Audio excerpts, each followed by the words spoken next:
Mertua belikan perhiasan untuk anak dan menantunya. Saat giliranku ia berkata, "Aku lupa beli untukmu, nanti beli sendiri ya." 1 bulan kemudian aku tidak hanya membeli, namun aku... Halo Bunda, semoga Bunda semuanya dalam keadaan sehat dan bahagia ya. Sebelum masuk ke ceritanya, jangan lupa nyalakan subtitle dan absen terlebih dahulu ya. Bunda-bunda semua dari daerah mana saja? Jangan lupa like, komen, dan subscribe channel ini ya. Selamat menonton. Udara malam Mei terasa lembab dan manis, dipenuhi aroma melati dari rangkaian bunga di sepanjang jalan masuk Hotel Bintang 5 itu. Lampu-lampu kristal memantulkan kilauan keemasan di setiap sudut ballroom, menciptakan ilusi ruangan yang diselimuti embun berlian. Aku, Ina, berdiri di ambang pintu selama beberapa detik, menarik napas dalam-dalam sebelum melangkah masuk. Gaun sederhana berwarna lavender yang kukenakan terasa nyaman, meski kusadari ia kalah glamor dibandingkan siluet-siluet lain di ruangan itu. "Ina, kamu baik-baik saja?" Tangan hangat Mas Eza meraih tanganku, jari-jarinya yang kuat menyelip di sela jemariku. Aku menoleh padanya, tersenyum kecil. "Baik kok, Za. Cuma sedikit kewalahan." "Ingat, kita cuma perlu bertahan 3 jam." Bisiknya sambil menuntunku masuk lebih jauh ke dalam pusaran kemewahan. Keluarga Mas Eza sudah berkumpul di pusat ruangan. Ibu Maya, mertuaku, tampak memukau dengan kebaya brokat emas, duduk di sofa seperti ratu yang sedang memandang kerajaannya. Di sebelahnya, Bella, kakak iparku, sudah sibuk mengatur pose untuk foto-foto yang tiada hentinya. Gaunnya yang merah menyala dan potongan rambut bob sempurna membuatnya terlihat seperti bintang film. Caca, adik iparku yang berusia 22 tahun, melambai-lambaikan tangannya pada kami sambil terus berbicara dengan sekelompok temannya yang semuanya mengenakan pakaian dengan label desainer terkenal. "Eza, Ina, akhirnya kalian datang," sambut Ibu Maya dengan senyum lebar, meski matanya sekilas memeriksa penampilanku dari ujung kepala hingga ujung kaki. "Kami sudah menunggu." Kami mendekat, memberikan salam. Aku mencium pipi Ibu Maya, mencium aroma parfum mahal yang kuat. "Selamat ulang tahun pernikahan, Bu. Semoga selalu bahagia," ucapku tulus. "Terima kasih, sayang," jawabnya, tangannya menepuk-nepuk punggungku dengan cepat sebelum beralih ke Mas Eza. "Anakku, coba lihat dekorasinya. Papa menyewa event planner yang biasa menangani pernikahan artis. Loh." Bella mendekat, senyumnya terlalu lebar. "Ina, bagus juga gaunmu. Beli di mana?" "Di butik langgananku minggu lalu ada diskon untuk model yang mirip." "Belinya online, Kak," jawabku polos. "Bahan katunnya nyaman." Bella mengerutkan hidung sedikit, lalu berpaling. "Oh, online. Ya, memang praktis." Caca menyela. "Tapi Kak, yang penting kan cocok." "Iya kan, Kak Ina." Tapi nada suaranya terdengar seperti menyelamatkanku dari rasa malu, bukan membela. Malam berlanjut dengan serangkaian acara. Sambutan, pemotongan kue setinggi anak kecil, dan tarian pertama Ibu Maya dengan Ayah Budi, mertuaku. Aku duduk di meja kami, menyaksikan semuanya dengan perasaan campur aduk. Indah, tapi terasa asing. Aku lahir dan besar di keluarga sederhana. Ayahku seorang guru, ibuku penjahit. Pesta seperti ini hanya pernah kulihat di televisi. Tiba-tiba, Bella duduk di kursi di sebelahku, membawa segelas champagne. "Nanti setelah makan malam, Mama akan bagi-bagi hadiah spesial," bisiknya, matanya berbinar. "Dia sudah pesan khusus dari koleksi Maurice Latrois." Aku lihat fotonya, kalung mutiaranya. Wah, luar biasa. Aku juga dapat bocoran. Caca ikut nimbrung, duduk di sisi lain. Gelang emas putih dengan batu kecubung ungu. Persis seperti yang aku kirimkan gambarnya ke Mama bulan lalu. Mereka saling memandang, tersenyum puas. Lalu, kedua pasang mata itu menatapku. "Kamu dapat bocoran apa, Ina?" tanya Bella, dengan nada seolah sudah tahu jawabannya. Aku menggeleng, tersenyum. "Tidak ada. Ibu tidak bilang apa-apa padaku." Bella tertawa kecil, seperti meremehkan. "Ah, pasti mau memberikan kejutan. Atau mungkin, memang belum tahu model yang cocok untukmu. Nanti kita bantu pilih ya." Sebelum aku sempat menjawab, MC mengumumkan bahwa acara pembagian hadiah spesial akan segera dimulai. Jantungku berdegup sedikit lebih kencang, meski aku berusaha menenangkan diri.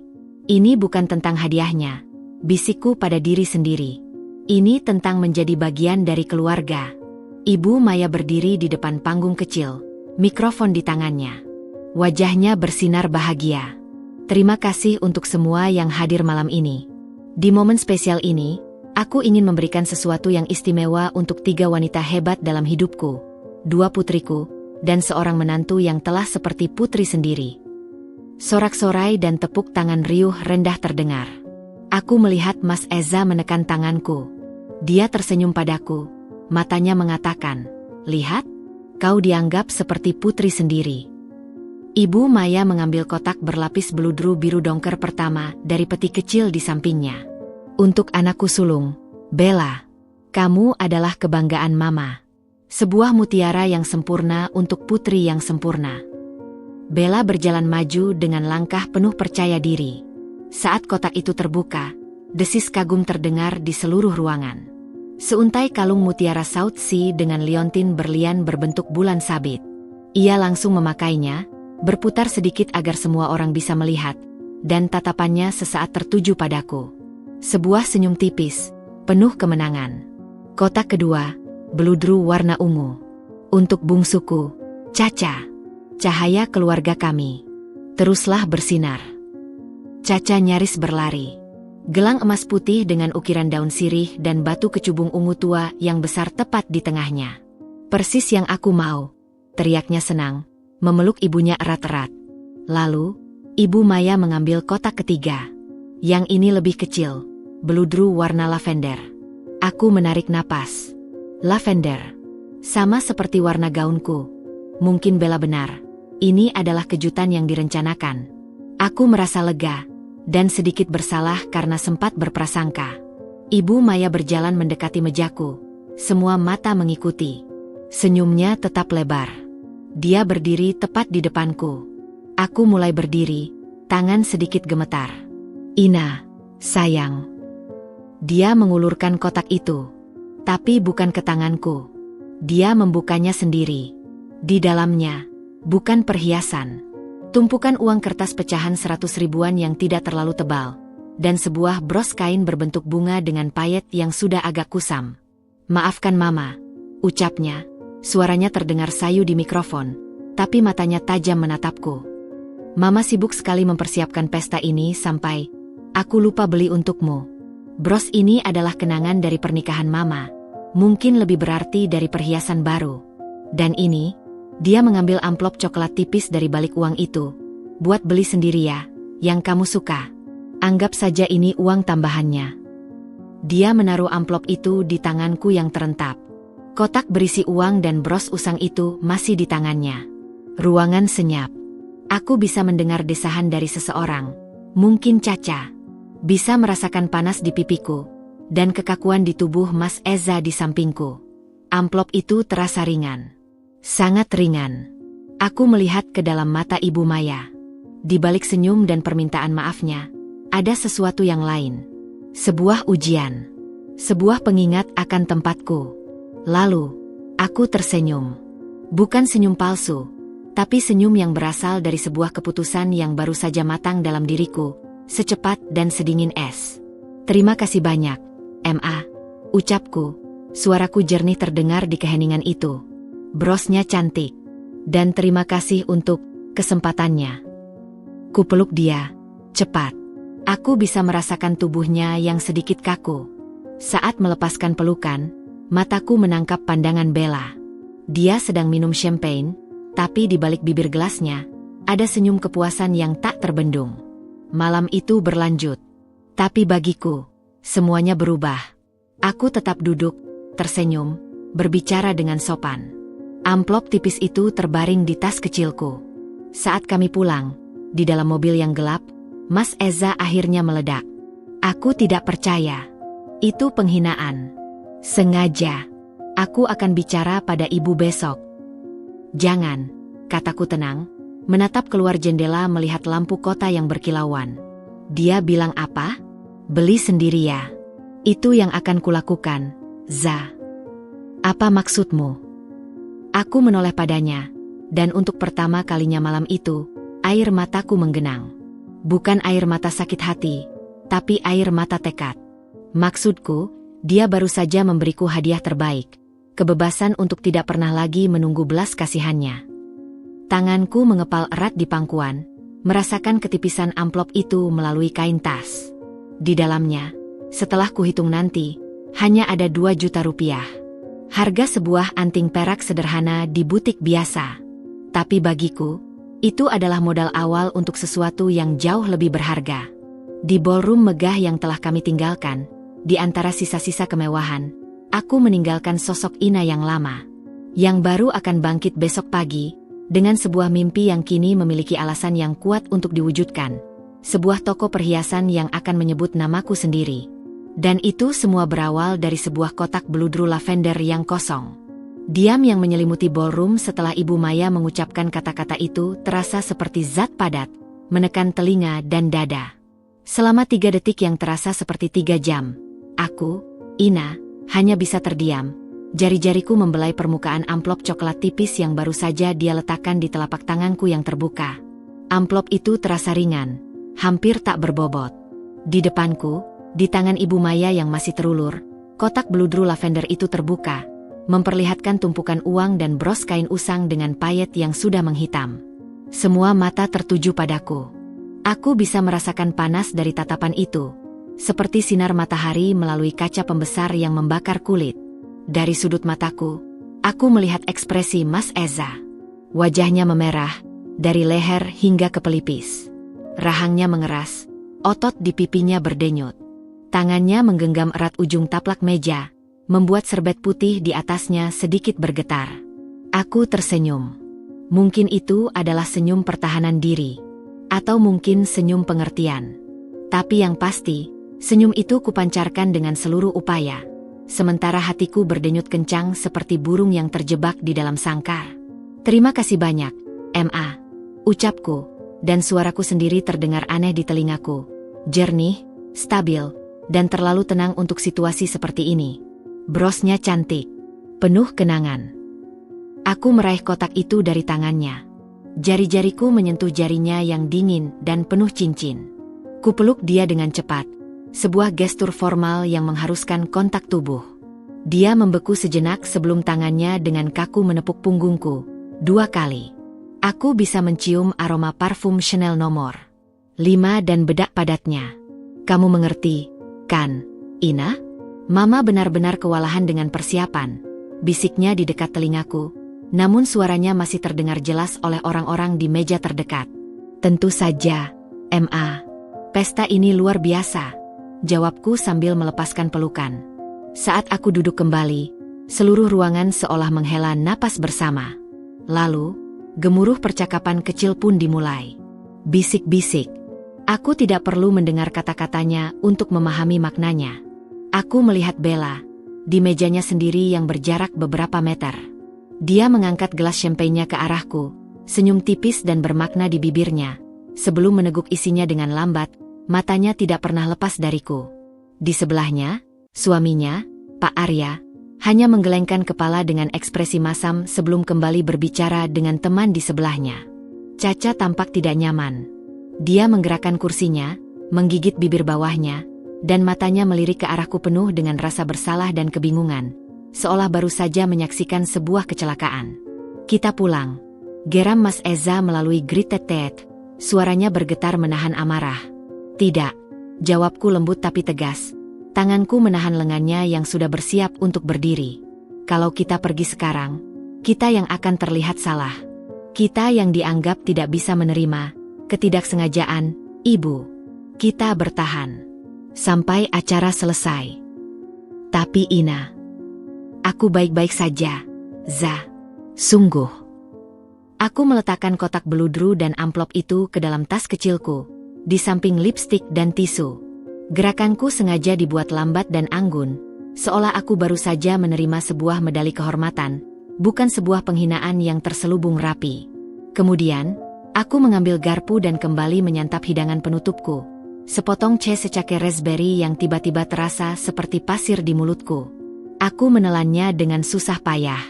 Sisa acara berlangsung dalam kabut. Tarian keluarga, foto-foto bersama, pembagian kue ulang tahun. Aku ikut semuanya, tetap tersenyum, tetap berada di samping Mas Eza yang tubuhnya tegang seperti kawat baja. Ibu Maya sesekali melirik ke arahku, ekspresinya sulit terbaca. Mungkin ada sedikit penyesalan, atau mungkin hanya kelegaan karena aku tidak membuat drama. Saat kami akhirnya berpamitan di lobi, Ibu Maya meraih tanganku lagi.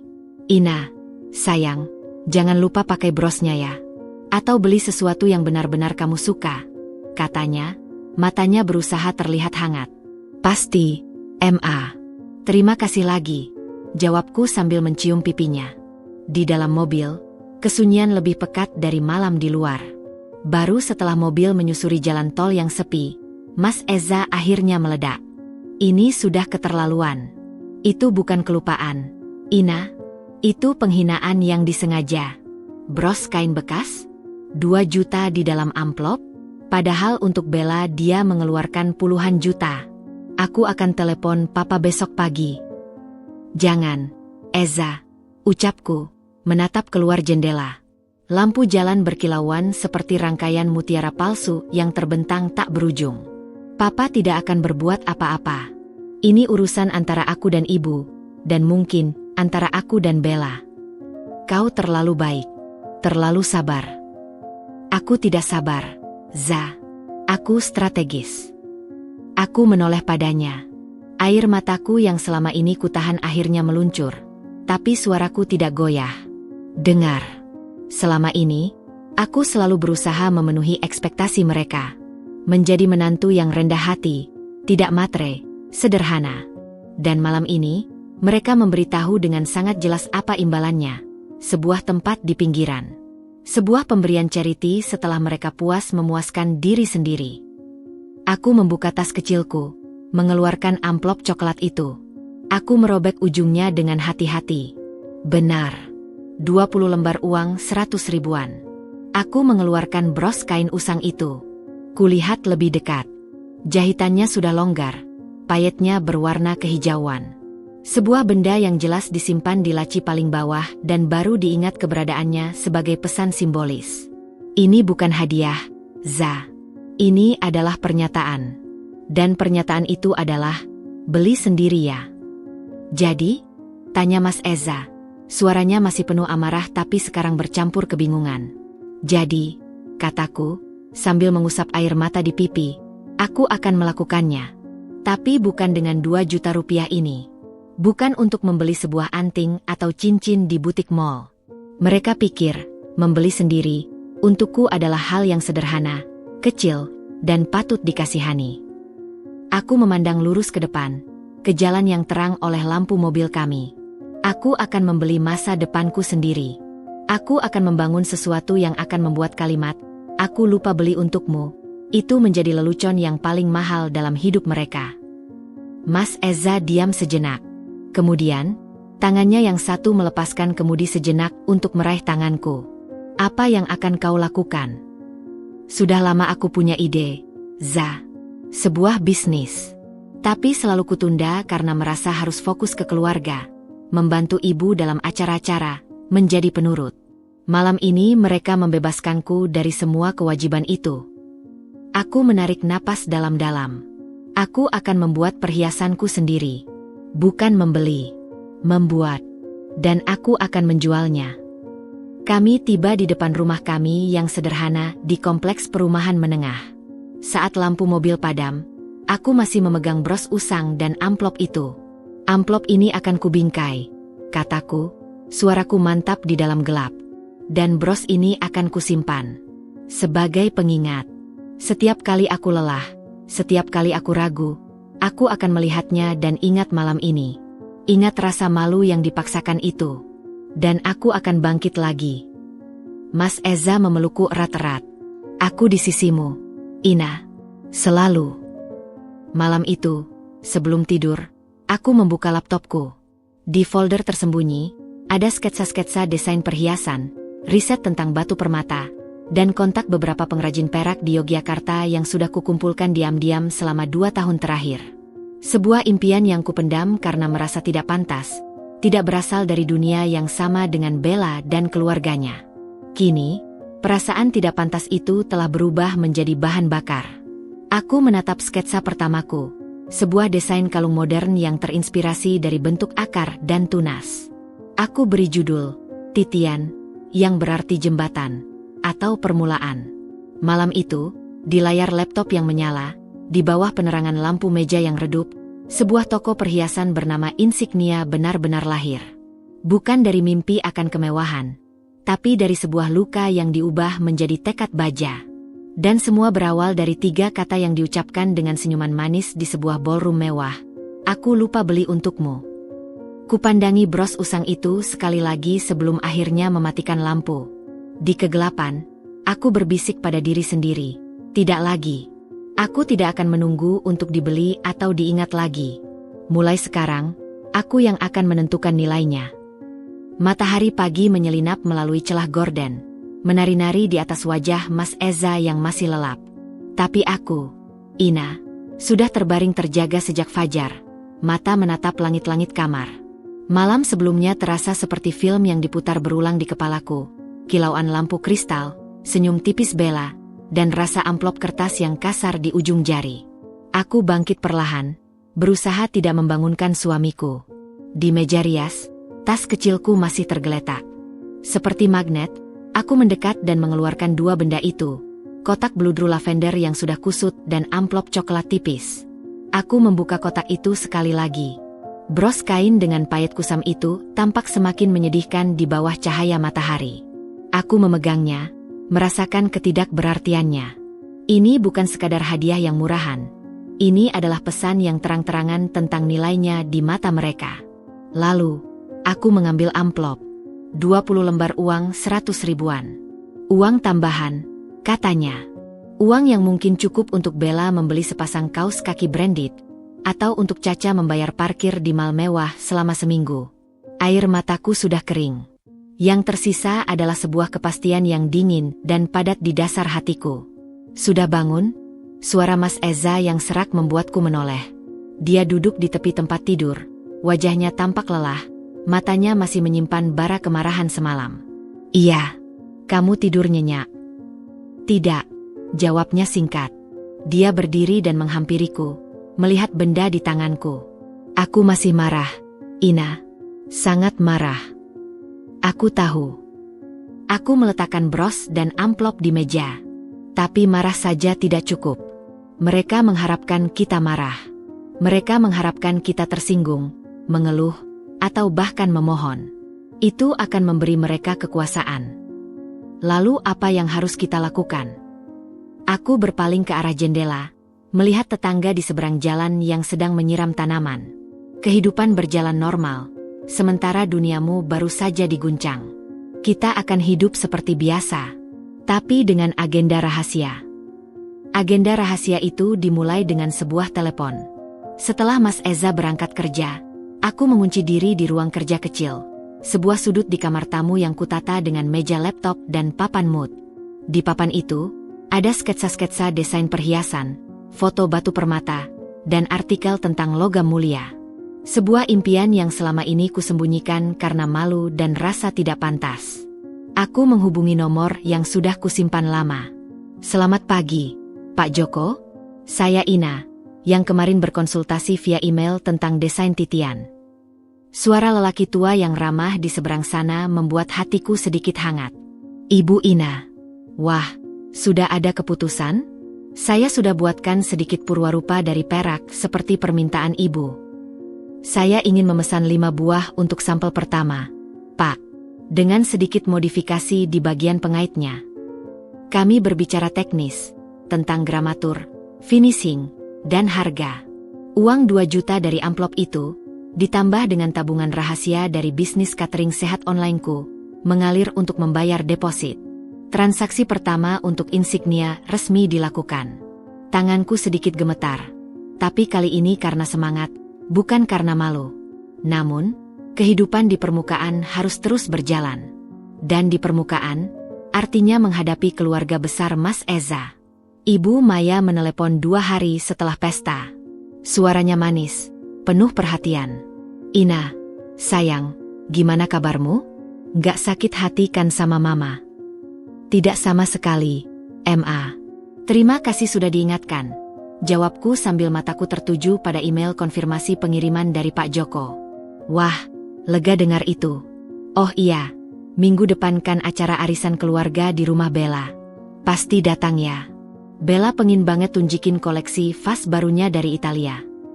Aku menghela napas dalam hati. Tentu, Ma. Acara arisan di rumah Bella adalah arena lain di mana semua luka dan perbandingan diperlihatkan dengan terang-terangan. Rumah Bella dan Arya di kawasan elit itu seperti museum. Bersih, dingin, dan penuh dengan benda-benda mahal yang lebih berfungsi sebagai penanda status daripada kepraktisan.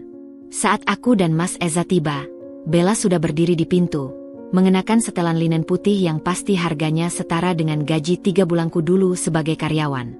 Dan di lehernya, bergemerincing dengan setiap gerakan, adalah kalung mutiara berlian pemberian Ibu Maya. "Mas Eza." "Ina, masuk sini," sambutnya dengan riang, tapi matanya langsung menatap leherku yang kosong. "Wah, Ina, masih belum pakai perhiasan baru? Udah dibelinya belum yang dari amplop kemarin?" Tawa kecilnya terdengar seperti denting gelas kristal yang retak. "Masih saya simpan, Kak. Lagi cari yang benar-benar spesial," jawabku sambil tersenyum, berjalan masuk. Sepanjang arisan, kalung itu menjadi pusat perhatian. Setiap kali Bella mengambil snack atau mengisi ulang minuman, dia akan dengan sengaja membelokkan badannya agar kalungnya menangkap cahaya dan perhatian orang. "Ini nih, kalau mutiara saut si asli itu warnanya cereamnya warm gitu." "Ya," ujarnya pada seorang tante, sambil matanya melirik ke arahku. "Beda sama yang imitasi. Yang asli rasanya, berarti." Caca, yang duduk di sebelahku, mendesah pelan. Dia lagi-lagi, "Nih, dari tadi cuma itu yang dibicarakan." "Biarkan saja," bisikku. Tapi Bella tidak berhenti. Saat arisan usai dan kami bersantai di teras, dia mendekatiku sambil menggoyang-goyangkan gelas anggurnya. "Serius, Ina? Duitnya jangan cuma disimpan. Mumpung lagi ada diskon di butik langgananku. Aku bisa nemenin kamu beli. Paling dapat anting kecil atau ring simpel. Daripada nggak punya apa-apa, kan?" Nada suaranya penuh dengan kepedulian yang palsu, seperti menyelamatkan seorang anak yang tersesat. Perkataan itu terasa seperti garam di atas luka yang masih segar. Daripada nggak punya apa-apa. Seolah selama ini aku adalah seorang pengemis yang pantas dikasihani. Mas Eza yang mendengar langsung bangkit dari kursinya. "Kakak, Ina tidak butuh dikasihani. Dia bisa beli apapun yang dia suka, dengan uangnya sendiri." "Wah, jangan marah dong, Eza. Aku kan cuma ngasih saran. Sebagai kakak," Bella menyeringai. "Kita kan keluarga. Harus saling mengingatkan." Kebetulan aku lebih berpengalaman soal ini. Aku menyentuh lengan Mas Eza, menenangkannya. Lalu kutatap Bella. "Terima kasih sarannya, Kak Bella. Tapi saya memang sedang menunggu sesuatu yang spesial. Bukan dari butik. Sesuatu yang custom." Bella mengangkat alis, tertarik. "Custom? Pesan di mana? Ada rekomendasi brand bagus kok. Tapi harganya." Dia menghela napas dramatis. "Bisa berkali-kali lipat dari amplop mama kemarin." "Saya punya jalur sendiri," jawabku singkat, lalu beralih topik dengan bertanya pada Caca tentang kuliahnya. Pulang dari rumah Bella, amarah Mas Eza masih membara. Aku tidak tahan lagi. "Ina, setiap pertemuan seperti ini, dia sengaja." "Aku tahu," kataku, menatap jalan yang gelap. "Dan itu justru menguntungkan kita." "Menguntungkan? Bagaimana bisa?" "Karena setiap sindirannya, setiap tatasan merendahkannya, adalah pengingat. Dia seperti algojo yang tanpa sadar mengasah pedang kita." Aku membuka tas, mengeluarkan bros usang yang selalu kubawa sejak pesta. "Lihat ini. Dan ingat kata-katanya tadi, daripada nggak punya apa-apa." Dia pikir ini tentang memiliki sebuah benda. Tapi sebenarnya, ini tentang kedaulatan. Aku memandang bros itu dengan tatapan baru. Ia bukan lagi simbol penghinaan. Ia adalah memento mori bagi ketergantunganku pada validasi mereka. Setiap kali dia menyindir, "Za, itu adalah bahan bakar. Untuk setiap kamu belum beli, aku akan menambahkan 1 jam kerja pada desainku. Untuk setiap tatasan kasihan, aku akan menghubungi 1 supplier baru." Dia sedang membangun penjara bagi dirinya sendiri dengan kata-katanya. Keesokan harinya, paket dari Pak Joko tiba. Saat membuka bungkusan kecil berlapis kertas coklat itu, hatiku berdebar kencang. 5 buah kalung perak dengan desain titian terbaring di atas kapas. Hasil karya pertamaku. Desain akar dan tunas yang sederhana namun penuh makna. Mereka terasa dingin dan solid di telapak tangan. Lebih berharga daripada mutiara manapun di leher Bella, karena mereka adalah perwujudan dari tekadku. Aku menggantung 1 buah di leherku, menyembunyikannya di balik kerah baju. Aku tidak memakainya untuk dipamerkan. Aku memakainya sebagai zirah rahasia, sebagai pengingat diam-diam tentang siapa diriku sebenarnya dan kemana aku akan pergi. Bisikan-bisikan Bella dan luka yang tak terlihat itu tidak lagi melukaiku.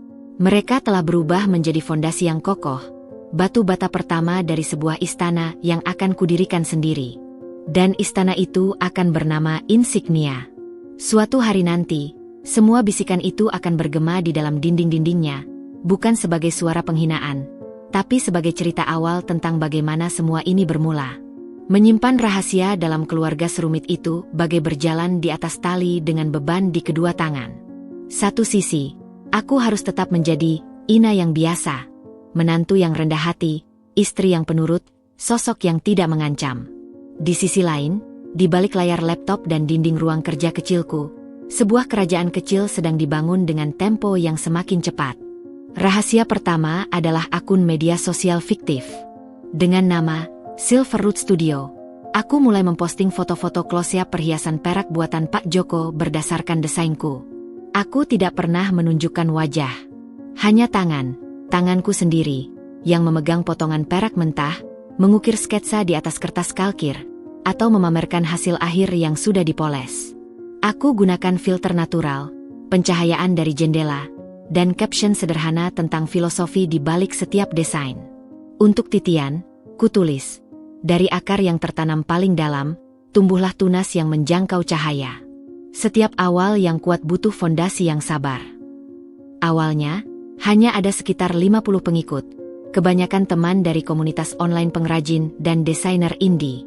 Tapi lambat laun, likes dan komentar mulai berdatangan. Desainnya unik. Ini karya lokal? Bangga banget.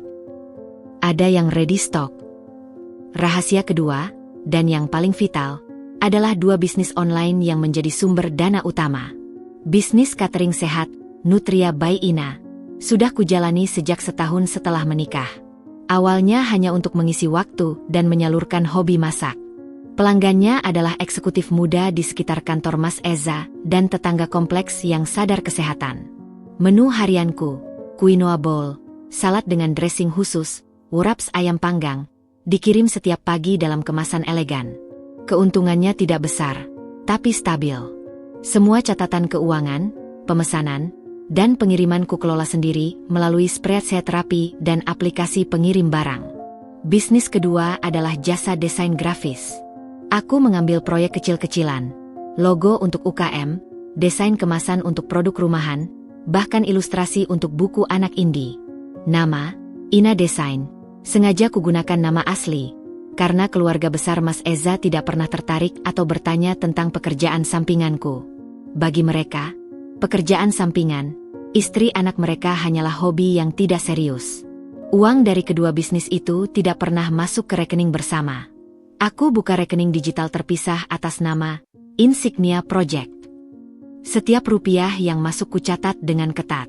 Sebagian untuk modal produksi, sebagian untuk kursus online, sebagian lagi disimpan sebagai dana darurat. Kursus online itu adalah rahasia ketiga. Di malam hari, setelah Mas Eza tertidur atau saat dia lembur, aku menyelinap ke ruang kerja dan membuka kursus gemologi dari institusi internasional. Aku belajar tentang 4C, berlian, inklusi pada batu permata, perbedaan antara mutiara air tawar dan air asli, hingga cara membaca sertifikat keaslian. Aku juga ikut webinar tentang digital marketing untuk produk mewah dan manajemen rantai pasokan. Suatu malam, Mas Eza pulang lebih awal dan mendapatkanku sedang asyik menonton video tentang pembentukan kristal kuarsa. "Lagi nonton apa, sayang?" tanyanya, mengintip dari balik bahuku. Jantungku berdebar kencang. "Oh, cuma dokumenter Netflix. Soal geologi. Menarik?" jawabku sambil cepat-cepat meminimalkan tab browser yang berisi catatan kursus. Dia mengangguk, terlalu lelah untuk memperhatikan lebih detail. "Kamu memang suka belajar hal random." Random, kata itu membuatku tersenyum dalam hati. Bagi mereka, ini memang random, tidak penting. Tapi bagi Insignia, ini adalah fondasi ilmu. Tantangan terbesar datang ketika Ibu Maya mengadakan acara keluarga besar di rumahnya. Sekaligus, perkenalan, calon suami Caca yang baru saja ditunangkan. Acara harus sempurna, dan aku, tentu saja, ditunjuk sebagai koordinator logistik dan catering. "Kamu kan jago urusan ini, Ina." Bella sibuk dengan urusan kantor suaminya. Caca repot persiapan tunangan. "Mama bisa andalkan kamu, kan?" Suara Ibu Maya di telepon terdengar manis tapi penuh tekanan. Ini berarti, 3 hari waktuku akan tersita untuk memilih menu, bernegosiasi dengan vendor bunga dan dekorasi, hingga mengawasi kebersihan. 3 hari yang sangat berharga untuk Insignia. Karena saat itu ada tenggat waktu pembayaran ke pengrajin mutiara di Lombok untuk sampel pertama. Aku hampir menolak. Tapi kemudian, sebuah ide muncul. Aku akan menggunakan acara ini. "Tentu, Ma. Saya kerjakan," jawabku. Lalu, aku menelepon vendor catering langganan Bella, yang harganya selangit, dan menawarkan diri untuk menjadi perantara dengan imbalan diskon. Vendor itu setuju. Aku juga menghubungi florist yang selama ini ku kenal dari proyek desain kemasan mereka, dan mendapatkan harga teman. Selisih antara anggaran yang diberikan Ibu Maya dan harga yang sebenarnya ku dapatkan, ku simpan dengan rapi. Itu akan menjadi tambahan modal untuk pembayaran ke Lombok. Selama 3 hari itu, aku berjalan di rumah Ibu Maya dengan clipboard di tangan, seperti manajer proyek yang efisien. Bella yang datang untuk sekadar cek progres, mengernyitkan dahi. "Kok pakai vendor ini? Biasanya aku pakai vendor yang lebih premium," protesnya. "Ini rekomendasi baru, Kak. Kualitas sama, tapi lebih eco-friendly. Cocok dengan tema Garden Party, Ibu," jawabku dengan data yang sudah kupersiapkan tentang sustainable farming dari vendor sayur tersebut. Bella tidak bisa berkata-kata. Ibu Maya justru terkesan. "Wah, Ina, kamu ini detail sekali. Jadi nggak perlu mama repot." Di sela-sela mengawasi dekorasi, aku menyelinap ke taman belakang dan menelepon Pak Joko via WhatsApp call, membahas modifikasi desain untuk pesanan pertama dari seorang pelanggan Silverwood Studio yang berasal dari Bali. "Ma, Ina lagi di mana? Ada yang mau ditanyain tentang setting arrangement," teriak Bella dari dalam rumah. "Sebentar, Kak," balasku, sebelum berbisik cepat ke telepon. "Oke Pak, seperti itu saja. Transfer saya proses nanti malam." Aku kembali masuk dengan senyum polite, sementara di sakuku, ponsel masih terasa hangat dan hati dipenuhi kepuasan tersendiri. Aku seperti agen rahasia yang menjalankan misi ganda. Malam hari, sepulang dari rumah Ibu Maya, badan lelah tapi pikiran segar. Mas Eza memijat pundakku. "Kamu kerja terlalu keras untuk acara mereka. Mereka bahkan tidak akan berterima kasih." "Mereka tidak perlu tahu," kataku sambil membuka laptop. Di tab yang terbuka, notifikasi email dari pengrajin mutiara di Lombok menyapa. "Sample pearl strand ready for shipment. Payment confirmed. Thank you, Bu Ina." Di bawahnya, ada pesan dari seorang pelanggan Silverwood Studio di Bali. "I love the Titian neck clutch. Can I order 3 more for my boutique? And do you have earrings to match?" Aku tersenyum. Lelah seolah menguap. Inilah rahasia di balik layar. Sebuah dunia paralel di mana aku bukan lagi Ina si menantu yang dilupakan, tapi Ina si kreator, pengusaha, dan pemilik visi. Setiap klik mouse, setiap transfer bank, setiap desain yang terlaksana, adalah sebuah deklarasi kemandirian yang bisu. Aku menutup laptop dan melihat amplop coklat yang kini sudah kubingkai dan dipajak di rak buku, tersembunyi di antara album foto dan buku masak. Bros usang itu kutaruh di dalam laci, di balik tumpukan kertas. Ada progres? Tanya Mas Eza penuh harap. Banyak, jawabku, memejamkan mata. Langkah demi langkah. Diam-diam, tapi pasti. Dan di dalam diam itu, terdengar gemuruh pertumbuhan yang hanya bisa kudengar sendiri. Seperti akar yang merambat kuat di dalam tanah, tak terlihat oleh mata yang memandang permukaan, tapi menyimpan kekuatan untuk menopang pohon yang kelak akan menjulang tinggi, berbuah, dan membuat semua orang yang pernah meremehkannya harus mendongak untuk melihatnya. Insignia sedang tumbuh. Di balik layar kehidupan sehari-hariku yang biasa, angin musim kemarau membawa debu dan kegelisahan. Bisnis Silverwood Studio mulai menampakkan tanda-tanda pertumbuhan yang menggembirakan. Pesanan dari butik di Bali telah tuntas dan dibayar lunas. Uang itu, jumlah yang bagi keluarga Mas Eza mungkin hanya cukup untuk satu tas tangan merek entry level, bagiku adalah modal untuk melangkah lebih jauh.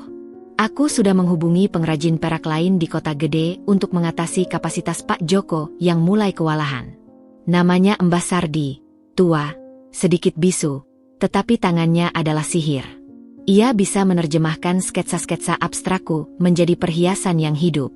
Namun, di dunia yang sempit di mana pergaulan elit saling bersinggungan, tidak ada rahasia yang benar-benar aman.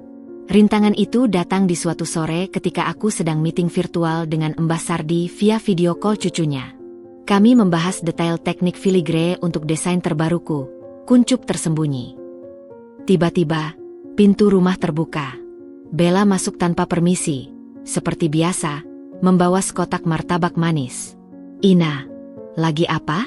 Kok asik banget? Tanyanya, matanya langsung mencuri pandang ke layar laptopku yang masih terbuka. Refleks, aku menutup laptop dengan cepat. Jantung berdegup kencang. Kak Bella, maaf, aku lagi kerja desain grafis buat klien. Wah, masih ngejar recehan ya? Katanya sambil meletakkan martabak di meja makan, matanya tajam mengamati ekspresiku yang sedikit gugup. Laptopnya kok ditutup? Rahasia banget. Enggak juga. Cuma, layarnya berantakan, malu aja dilihat. Jawabku sambil berusaha tertawa ringan. Bella tidak berkata apa-apa, tapi tatapannya penuh kecurigaan. Dia duduk, memotong martabak, dan mulai bercerita tentang masalah proyek properti suaminya yang lagi mangkrak. Tapi pikiranku melayang. Apa dia melihat sesuatu? Desain perhiasan? Nama Mbah Sardi? Beberapa hari kemudian, telepon dari Pak Joko membuat darahku membeku. Ibu Ina, maaf mengganggu. Ada yang aneh nih. Suaranya terdengar khawatir. Tadi ada wanita datang ke bengkel saya. Berpenampilan. Wah, sangat mahal. Bilangnya mau pesan perhiasan dalam jumlah besar. Desainnya mirip-mirip dengan yang biasa ibu pesan.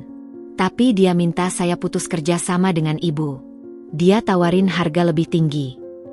Jantungku berhenti berdetak sejenak. Wanita itu, ciri-cirinya bagaimana, Pak? Kira-kira umur 35-an. Rambut bob pendek, rapi. Bicaranya ceplas-ceplos, agak ketus. Bawa tas merek, yang itu loh, yang mahal. Bella, deskripsinya persis. Tas Hermesnya yang warna oranye itu adalah barang kebanggaannya. Terus bagaimana, Pak? Ya saya tolak, Bu, kata Pak Joko tegas. Saya bilang, saya punya komitmen sama Ibu Ina. Prinsip saya, sekali janji ya dipegang. Tapi, hati-hati ya, Bu. Sepertinya ada yang tidak beres. Rasa panik dan marah bergolak di dadaku. Bella tidak hanya mengintai, dia sudah bertindak. Dia berusaha memotong supliku, menghancurkan usahaku dari akar sebelum sempat berkembang. Ini bukan lagi sekadar sindiran atau adu status. Ini adalah sabotase. Terima kasih banyak, Pak Joko. Saya sangat menghargai ini. Untuk keamanan, kita mungkin perlu sistem komunikasi yang lebih privat. Setelah menutup telepon, aku duduk termangu. Rintangan pertama yang nyata, dan datang dari dalam keluarga sendiri. Rasanya sakit, tapi di balik sakit itu, ada amarah yang membara. Amarah yang mengkristal menjadi tekad yang lebih keras. Aku segera menelepon Mbah Sardi melalui cucunya. Mas Ardi, untuk sementara, semua komunikasi kita via email encrypted saja ya. Dan kalau ada orang yang mirip ciri-cirinya tadi datang menanyakan saya, tolong bilang tidak kenal. Lalu, aku membuka laptop dan menghapus semua file desain mentah dari desktop, memindahkannya ke cloud storage yang dipasswordi ganda.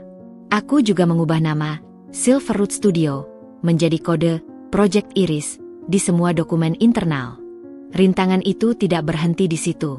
Beberapa hari kemudian, di acara arisan bulanan Ibu Maya, Bella melancarkan serangan yang lebih halus namun berbisa. Dia duduk di sebelahku, sambil dengan sengaja membuka Instagram di ponselnya. Dia mengikuti akun Silverroot Studio. Dia tahu. Lagi lihat-lihat akun inspirasi. Nih, ujarnya, suaranya terdengar kasual. Nih, lihat. Akun ini bagus ya, desainnya unik. Tapi, kayaknya karya lokal. Kalau perhiasan, menurut aku sih yang penting brandnya established. Biar ada nilai jual lagi kalau mau di-upgrade.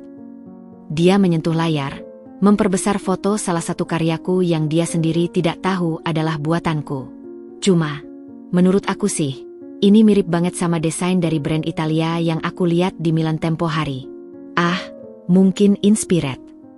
Tuduhan plagiarisme terselubung. Darahku mendidih, tapi aku tetap tenang. Oh, menarik. Tapi kan wajar kalau ada elemen yang mirip. Yang penting orisinalitas konsepnya. Konsep? Bella menyeringai. Konsepnya juga biasa aja. Akar dan tunas, agak kampungan, ya? Kurang luxury. Ibu Maya yang mendengar ikut menyela. Iya ya, Bella. Kalau mau beli perhiasan, yang klasik aja kayak mutiara atau berlian. Itu never fail. Aku hanya tersenyum, mengambil sepotong kue. Biarkan mereka bicara. Setiap kata merendahkan itu kurekam dalam ingatan. Aku ingat desain yang mereka hina, dan berjanji pada diri sendiri bahwa desain itulah yang akan menjadi best seller pertamaku. Konflik mencapai puncaknya saat Mas Eza, tanpa sengaja, membocorkan sedikit rahasia. Dia pulang kerja dengan wajah kesal. Kak Bella tadi telepon aku ke kantor. Geramnya. Dia bilang, dia khawatir sama kamu.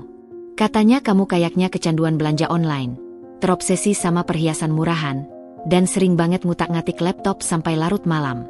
Dia bilang, jangan-jangan kamu kena tipu bisnis MLM atau lagi selingkuh virtual. Aku terdiam. Strategi Bella berubah. Dari sabotase langsung ke penyebaran narasi buruk, merusak reputasiku di mata suami sendiri. Apa katamu? Tanyaku pelan. Aku bilang, dia itu paranoid. Tapi Ina, aku juga perhatiin. Kamu memang sering sibuk sendiri. Apa kamu suram sama keluarga kita? Apa ada masalah? Tanya Mas Eza, wajahnya penuh kecemasan asli. Ini saatnya. Aku tidak bisa terus menyimpan rahasia sendirian. Rintangan ini terlalu besar. Eza, duduklah. Aku mau tunjukkan sesuatu. Aku membawanya ke ruang kerja kecil. Kubuka laptop, masuk ke password, dan membuka folder rahasia berisi semua dokumen insignia. Laporan keuangan sementara, desain sketsa, screenshot pesanan, bahkan rencana bisnis 5 tahun ke depan. Matanya membesar. Dia menyimak dalam diam, jari-jarinya menelusuri trackpad, melihat satu persatu bukti yang selama ini tersembunyi. Ini, semua karyamu? Tanyanya terpesona. Ya, Silverroot Studio itu aku. Project Iris, itu insignia. Aku sedang membangun toko perhiasanku sendiri. Dan Bella, dia sudah menciumnya. Dia berusaha menghancurkan dengan mendatangi pengrajinku dan menawarkan harga lebih tinggi untuk memutus hubungan kami. Wajah Mas Eza berubah dari takjub menjadi gelap. Dia berani sekali. Dia merasa terancam. Za, aku yang selalu dia anggap remeh, ternyata punya dunia sendiri yang tidak bisa dia kendalikan. Dan itu membuatnya panik. Kenapa tidak bilang dari dulu? Karena aku ingin membuktikan dulu, pada diriku sendiri, bahwa ini bisa berjalan. Dan karena napasku berat. Aku ingin saat aku akhirnya menunjukkan ini pada mereka, semua sudah solid. Tidak bisa diganggu-gugat lagi. Dia menarik napas panjang, lalu memelukku erat. Aku bodoh. Harusnya aku yang melindungimu dari semua ini. Aku di sisimu, Ina. Sepenuhnya. Apa yang perlu kita lakukan? Pertemuan darurat pertama Insignia diadakan malam itu, di meja makan kami. Kami berdua. Strategi baru disusun. 1. Memperkuat rantai pasokan mencari backup pengrajin di daerah lain, mungkin bahkan di luar Jawa. 2. Legalitas segera mengurus hak cipta untuk desain dan mendirikan badan usaha. Agar jika ada tuduhan plagiarisme, kita punya bukti hukum. 3. Perang informasi kita akan memberi umpan. Aku akan membuat sketsa palsu, desain yang sengaja dibuat jelek dan tidak orisinal. Dan, secara tidak sengaja, membiarkannya terlihat oleh Bella. Biar dia fokus pada itu, sementara karya asli kami aman. 4. Mempercepat timeline soft launching harus lebih cepat dari rencana. Momentum harus kita ciptakan. Malam itu, rasa takut berubah menjadi keberanian. Persekongkolan jahat Bella telah gagal memutus hubunganku dengan Pak Joko, tetapi berhasil menyatukan langkahku dengan Mas Eza. Rintangan itu tidak menjatuhkanku. Ia justru mengubah rahasia yang ku sendiri menjadi misi bersama. Sebelum tidur, aku melihat bingkai amplop coklat itu. Kini, di sampingnya, ada cetak biru sederhana toko Insignia yang dibuat Mas Eza. Persekongkolan Bella telah memberikan satu hal yang tidak terduga. Sekutu yang paling kuat dalam perjuanganku. Dan perang diam-diam antara menantu yang dianggap remeh dengan kakak ipar yang merasa berkuasa, baru saja memasuki babak baru. Setelah persekongkolan Bella terbongkar, Mas Eza menjadi sekutu yang penuh semangat. Namun, semangat itu membawa konsekuensi tak terduga. Sebuah keinginan untuk mengontrol.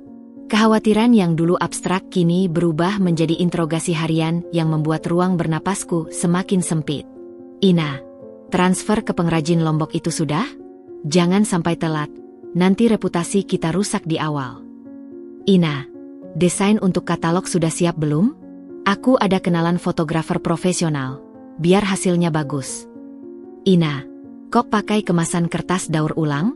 Kurang elegan. Harusnya kita investasi di box Bludru seperti brand besar. Setiap komentar, meski bermaksud baik, terasa seperti tambahan beban di pundak yang sudah menanggung berat rahasia, kerja lembur, dan tekanan dari luar. Aku mulai merasa seperti pilot yang didikte oleh kopilot yang baru saja belajar teori penerbangan. Puncaknya terjadi suatu malam. Aku baru saja menyelesaikan video call dengan pengrajin mutiara di Lombok, Mbah Aisyah, seorang perempuan sepuh dengan mata masih tajam yang bisa memilih mutiara terbaik hanya dengan meraba teksturnya.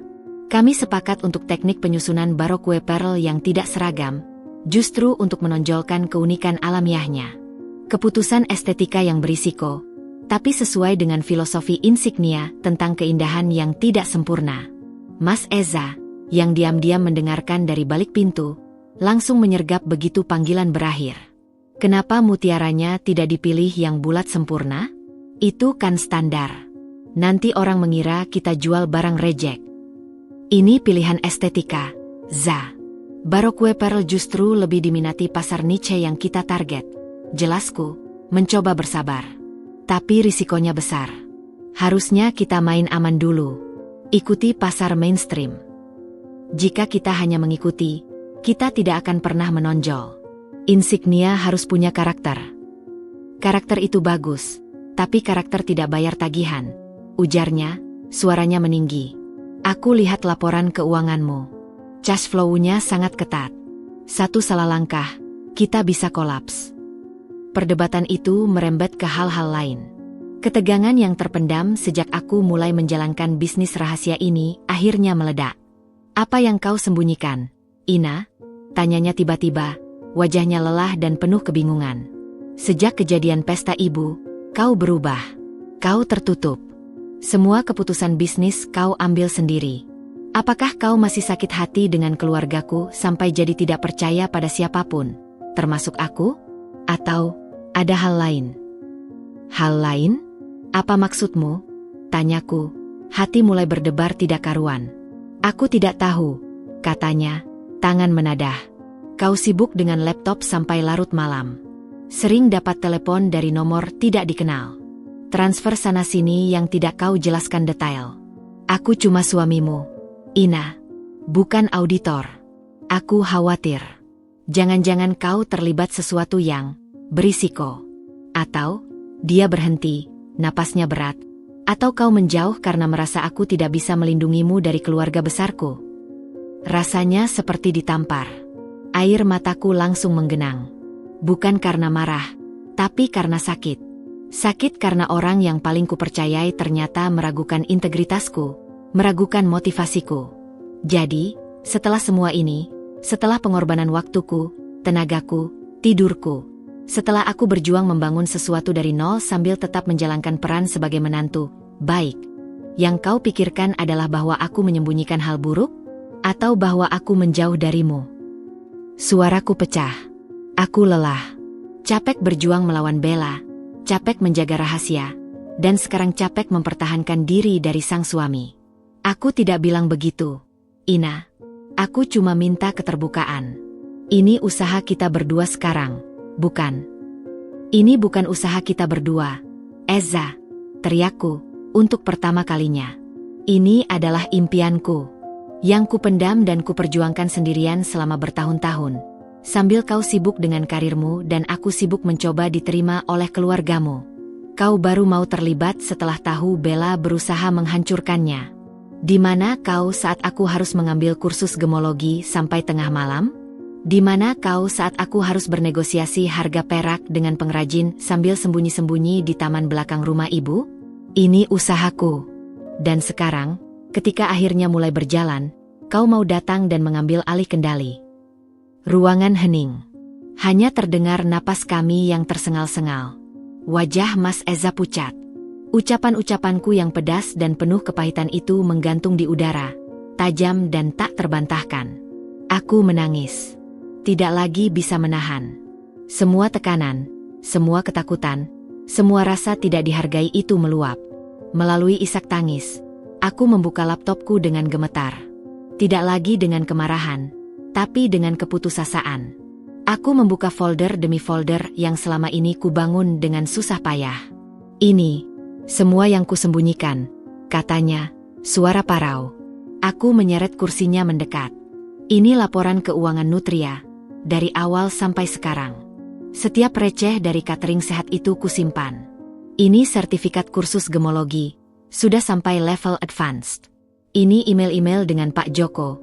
Sejak pertama kali aku berani menghubunginya 2 tahun lalu. Ini sketsa pertamaku, yang kubuat di kertas buram sambil menunggu arisan keluarga usai. Aku menunjukkan semuanya. Bukti kerja keras yang sunyi. Aku tidak menyembunyikan hal buruk, Eza. Aku menyembunyikan harapanku. Karena aku takut. Takut dianggap tidak pantas. Takut diolok-olok seperti yang selalu Bella lakukan. Takut kau sendiri akan bilang, ngapain sih, Ina? Sudah jadi istriku saja tidak cukup. Mas Eza terdiam lama. Matanya menelusuri setiap baris laporan, setiap sketsa, setiap email. Aku bisa melihat ekspresinya berubah perlahan. Dari defensif, menjadi kaget, lalu berubah menjadi sesuatu yang lain. Sesuatu yang dalam dan menyentuh. 2 tahun, bisiknya pelan. Kau sudah memulai ini sejak 2 tahun lalu. Ya, perlahan. Aku belajar dari nol. Dan, semua uangnya dari catering dan desain grafismu. Semua. Tidak 1 rupiah pun dari gajimu atau dari mereka. Dia menutup matanya, menarik napas sangat dalam.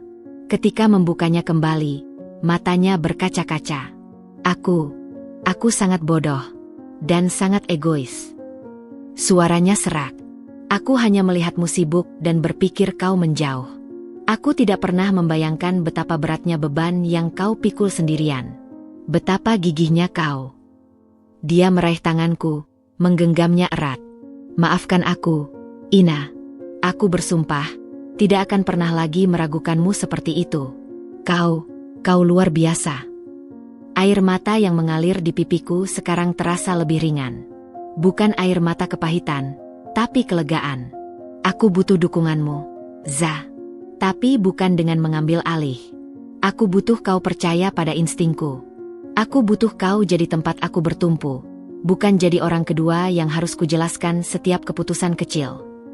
Aku mengerti, katanya, mengangguk pelan. Aku akan belajar. Beritahu aku apa yang kau butuhkan. Aku akan lakukan. Tanpa syarat, tanpa interogasi.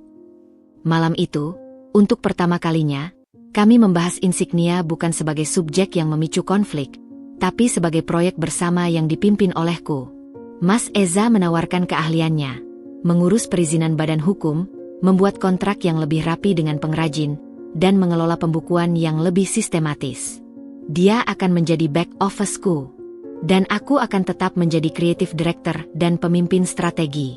Tentang mutiara Baroque itu, katanya, tersenyum kecil. Jika itu yang kau yakini, maka itu yang kita lakukan. Aku percaya matamu. Itu adalah kata-kata yang selama ini kutunggu. Bukan uang, bukan koneksi, tapi kepercayaan. Ujian dari suami itu berakhir bukan dengan kekalahan, tapi dengan persekutuan yang lebih kuat. Aku belajar bahwa memimpin tidak harus berarti sendirian. Dan Mas Eza belajar bahwa mendukung tidak harus berarti mengendalikan. Keesokan harinya, di ruang kerja kami yang kini benar-benar menjadi kantor bersama, sebuah papan timeline baru dipasang. Di puncaknya, tertulis target baru. Soft launching, 3 bulan lagi. Kami saling berpandangan, lalu tersenyum.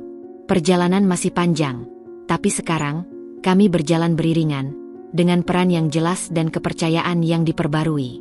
Badai pertama dalam pernikahan kami terkait insignia telah berlalu, dan kapal kami justru keluar dengan layar yang lebih kokoh.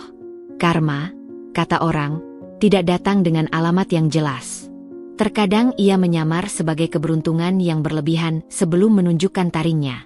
Untuk Bella, karma itu datang melalui proyek properti yang selama ini menjadi kebanggaannya, sebuah klaster rumah mewah dengan tagline, The Opulence Living. Suatu Senin pagi, aku sedang memeriksa sampel mutiara Baroque dari Lombok yang baru tiba ketika telepon Mas Eza berdering. Suaranya terdengar aneh, antara syok dan, aku tidak mau mengakuinya, sedikit puas. Ina, kamu dengar berita? Proyek Opulence, Kak Bella. Ada masalah besar.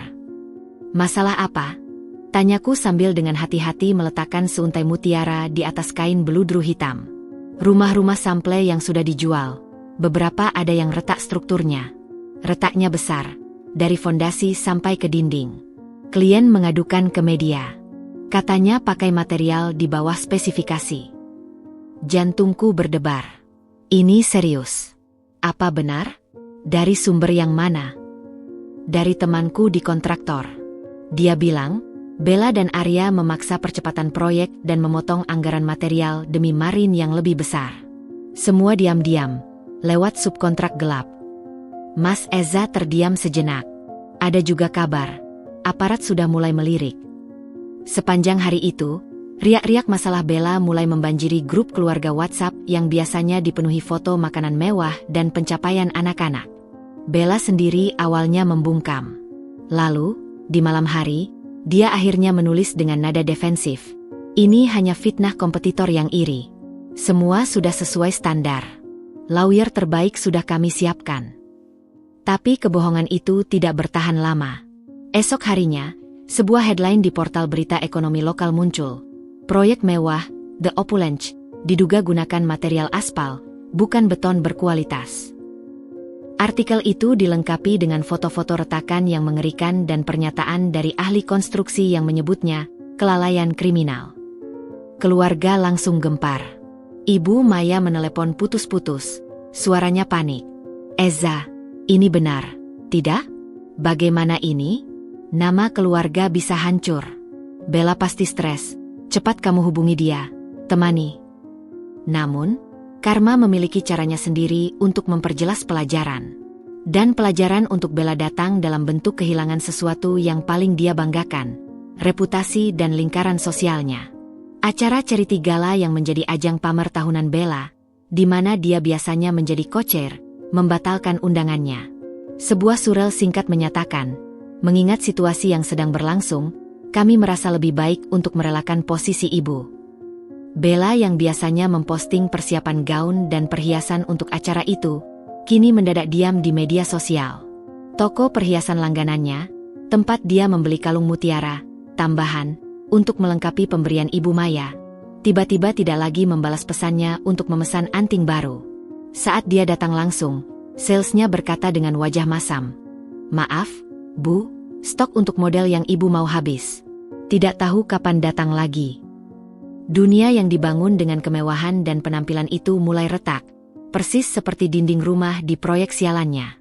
Puncak kejatuhannya terjadi di sebuah pertemuan keluarga darurat yang diadakan Ayah Budi. Wajah Bella yang biasanya selalu flawless, kini tampak pucat dan sembab. Dia tidak memakai riasan tebal, dan yang paling mencolok, dia tidak memakai kalung mutiaranya. Lehernya yang biasanya menjadi panggung status, kini terlihat kosong dan rentan. "Kami harus bayar ganti rugi yang besar," lapor Arya dengan wajah kusut. "Klien mau uang mereka kembali plus denda. Pemerintah kena denda. Bank menolak pengajuan pendanaan baru. Cash flow hancur." Ibu Maya menangis. Ayah Budi mendesah panjang. Wajahnya terlihat 10 tahun lebih tua. Caca hanya bisa melongo, ketakutan. Dan aku duduk di samping Mas Eza, diam. Ada perasaan aneh di dadaku. Bukan kebahagiaan, bukan juga kesedihan, melainkan sebuah pengakuan akan keadilan yang dingin dan tak terelakkan. Bella telah menggunakan kekuatannya untuk merendahkan dan menyabotase. Kini, kekuatan itu runtuh oleh keserakahannya sendiri. Setelah rapat usai, Bella menghampiriku di dapur, saat aku membantu membereskan gelas. Dia terlihat sangat kecil. "Ina," bisiknya, suaranya serak. Kamu jualan online, ya? Desain grafis dan catering." Aku mengangguk pelan. "Iya, Kak." Apakah kamu punya kenalan? Seseorang yang bisa membantu urusan publikasi? Membuat narasi yang lebih baik?" Dia mencoba meminta tolong, tapi masih dengan sisa-sisa gengsi yang menyakitkan untuk dilihat. Ini adalah saat yang bisa kulakukan banyak hal. Aku bisa menolak dengan halus. Aku bisa mengulur waktu. Atau, aku bisa menunjukkan belas kasihan yang akan membuatku merasa lebih baik. Tapi aku ingat teleponnya ke Mas Eza yang menuduhku kecanduan belanja. Aku ingat kunjungannya ke bengkel Pak Joko. Aku ingat tatapan merendahkan setiap kali leherku kosong. "Maaf, Kak Bella," jawabku dengan suara lembut namun tegas. "Bidangku berbeda. Aku tidak punya koneksi di dunia properti atau public relations krisis. Mungkin lebih baik fokus ke lawyer dan ahli konstruksi yang bisa membuktikan klaim Bapak." Matanya berkeriput, seperti tidak percaya aku menolak. Sebuah kilasan amarah muncul, tapi cepat padam karena kelelahan. Dia hanya mengangguk peluh, lalu pergi. Dalam perjalanan pulang, Mas Eza memegang tanganku. "Kau menolaknya?" "Ya." "Bagus," katanya. Dia perlu belajar. Terkadang, bantuan terbaik adalah tidak membantu sama sekali. Malam itu, di balik layar laptop, bisnisku justru mendapatkan berkah tak terduga. Seorang klien baru, seorang pengusaha perempuan yang baru saja membeli sebuah butik di Menteng, menghubungi Silverwood Studio. Pesannya singkat, "Saya lihat desain, kuncup tersembunyi, Anda sangat kuat dan elegan. Saya butuh perhiasan yang bercerita, bukan sekadar berkilau. Bisa meeting?" Karma untuk Bella datang sebagai badai yang menghancurkan menara gadingnya. Tapi bagi Insignia, angin dari badai itu justru membawa kapal kami lebih cepat menuju pelabuhan. Sebuah pesanan besar dari butik Menteng itu akan menjadi modal nyata untuk sewa tempat. Sambil melihat email konfirmasi meeting, mataku tertuju pada bingkai amplop coklat di rak. Bros usang di depannya seperti tersenyum sinis. "Lihat," bisik hatiku. Mereka yang bermain dengan material aspal, akhirnya akan terjebak dalam rumah yang mereka bangun sendiri. Sementara kita, yang membangun dengan ketekunan dan integritas, batu demi batu, akan memiliki fondasi yang tak tergoyahkan. Karma pertama telah tuntas. Dan Insignia siap melangkah lebih jauh, sementara gemuruh reruntuhan menara Bella masih menggema di kejauhan. Diam-diam, seperti akar yang mencari celah di antara bebatuan, sesuatu yang tak terduga mulai tumbuh dalam dinamika keluarga yang tegang ini, Caca. Setelah kejatuhan Bella, Caca yang biasanya menjadi echo chamber dan pendamping setia dalam setiap acara pamer kakaknya, tiba-tiba kehilangan kompas. Dia melihat kakak yang selalu digambarkannya sebagai sosok sempurna itu ternyata rapuh, licik, dan sekarang, runtuh. Dunia hitam putihnya yang sederhana, Bella, hebat, Ina, biasa, mulai retak. Perubahannya dimulai dari hal kecil. Saat acara kumpul-kumpul keluarga, dia tidak lagi serta-merta duduk di sebelah Bella. Suatu kali, dia bahkan duduk di sebelahku di meja makan, sesuatu yang tidak pernah terjadi sebelumnya. "Kak Ina," bisiknya sambil orang lain sibuk membahas drama proyek Opulence. "Kamu kemarin bilang lagi desain grafis ya? Untuk klien apa?" Pertanyaan polos itu membuatku terkejut. Biasanya Caca hanya bertanya tentang merek baju atau rekomendasi salon. "Oh, untuk sebuah brand kecil. Desain kemasannya," jawabku singkat, berhati-hati. "Boleh lihat?" tanyanya. Matanya penuh rasa ingin tahu yang tulus. Hati kecilku berkata tidak. Tapi ada sesuatu di matanya. Sebuah kehausan untuk melihat sesuatu yang nyata, bukan ilusi, yang membuatku menyerah. Dengan cepat, kubuka folder di ponsel yang berisi beberapa desain non-insignia. Logo untuk kedai kopi. Ilustrasi untuk buku resep sehat. "Wah, keren," ucapnya. Jarinya menggeser foto. "Ini pakai software apa?" Aku pernah coba belajar Adobe Illustrator tapi bingung. "Aku pakai yang itu. Memang butuh latihan." Aku sebenarnya suka gambar. Akuinya dengan suara rendah, seperti membocorkan rahasia besar. Tapi Mama dan Kak Bella selalu bilang, gambar itu cuma hobi. Fokusku harus ke sesuatu yang lebih prestisius, kayak manajemen atau hubungan internasional. Aku mendengar kepahitan di nada suaranya. Inilah Caca yang sebenarnya, seorang seniman yang dipaksa masuk ke dalam kotak anak keluarga kaya. Hubungan rahasia kami dimulai dari sana. Dia mulai sering mengirimku pesan, bertanya tentang teknik shading digital atau jenis font yang cocok. Aku balas dengan sabar. Ini bukan sekadar berbagi hobi. Ini adalah jembatan pertama yang terbangun setelah bertahun-tahun aku hanya menjadi si menantu pendiam. Lalu, suatu sore, Caca datang ke rumahku tanpa pemberitahuan. Wajahnya tegang. "Kak Ina, boleh minta tolong? Aku ada tugas besar bikin presentasi brand identity buat kampus. Aku udah coba, tapi berantakan. Kak Bella bilang mendingan bayar jasa aja. Tapi aku pingin bikin sendiri. Bisa bantu liatin?" Ini adalah ujian. Membantunya berarti memasukkan seseorang dari kubu mereka ke dalam dunianya. Tapi melihat matanya yang hampir putus asa, aku tidak bisa menolak. Kami duduk di ruang kerjaku. Saat aku membuka laptop untuk melihat filenya, dia melihat screensaverku, sebuah foto close-up desain titian yang belum pernah dipublikasikan. "Itu apa?" tanyanya, terpana. "Dek." Jantungku berdetak kencang. "Bodoh, Ina. Itu cuma gambar inspirasi," jawabku, berusaha tenang. "Boleh lihat lebih jelas? Itu cantik banget. Bentuknya kayak akar, tapi elegan." Naluri kreatifnya langsung terpancing. Dia melihat lebih dari sekadar gambar. Dia melihat konsep. Aku terdiam sejenak. Lalu, dengan keputusan yang mungkin akan kusesali atau syukuri, kubuka folder khusus berisi desain-desain insignia. Bukan semua, hanya beberapa sketsa awal dan foto sampel. Caca menyimak dalam diam yang penuh hormat. Jauh berbeda dari reaksi Bella yang penuh penilaian. "Ini karya siapa, Kak?" tanyanya pelan. Aku menarik napas. "Karyaku, Caca. Aku yang desain. Dan ini akan menjadi koleksi pertamaku untuk toko perhiasanku sendiri." Matanya membelalak. "Serius? Kamu buka toko perhiasan? Tapi, kok bisa? Kapan?" "Masih persiapan. Rahasia ya. Bahkan untuk Kak Bella dan Ibu. Apalagi mereka." Dia mengangguk pelan, wajahnya menunjukkan pemahaman yang mendalam. Dia tahu persis bagaimana keluarganya akan bereaksi. "Aku janji, Kak, aku nggak akan bilang." Lalu, dengan semangat yang tiba-tiba menyala, "Tapi, boleh nggak aku bantu? Aku bisa bikin ilustrasi digitalnya. Biar lebih bagus lagi. Aku nggak minta bayaran. Pokoknya boleh ikut project aja. Itulah momen persekutuan rahasia kami dimulai. Caca, dengan laptop dan tablet gambarnya yang canggih, hadiah dari Bella yang kini dia gunakan untuk memberontak secara halus, mulai mengerjakan ilustrasi digital dari sketsa-sketsaku. Hasilnya di luar dugaan.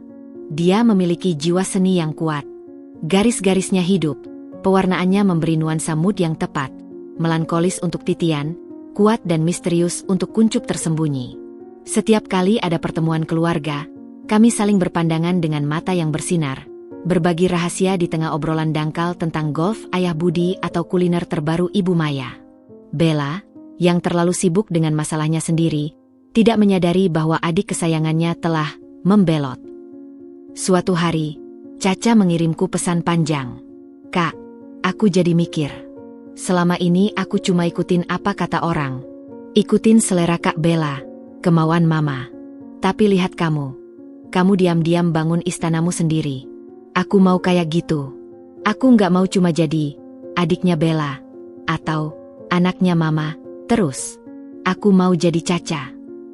Pesan itu membuat air mataku menetes. Ini bukan lagi sekadar bantuan teknis. Ini adalah pengakuan dan sebuah permintaan untuk dituntun. Aku membalas, kamu sudah jadi Caca yang sedang mencari jalannya sendiri. Teruskan menggambar. Nanti, jika insignia jadi nyata, kamu akan menjadi ilustrator resmi koleksi pertamanya. Balasannya adalah deretan emotikon tangisan bahagia dan kata, deal.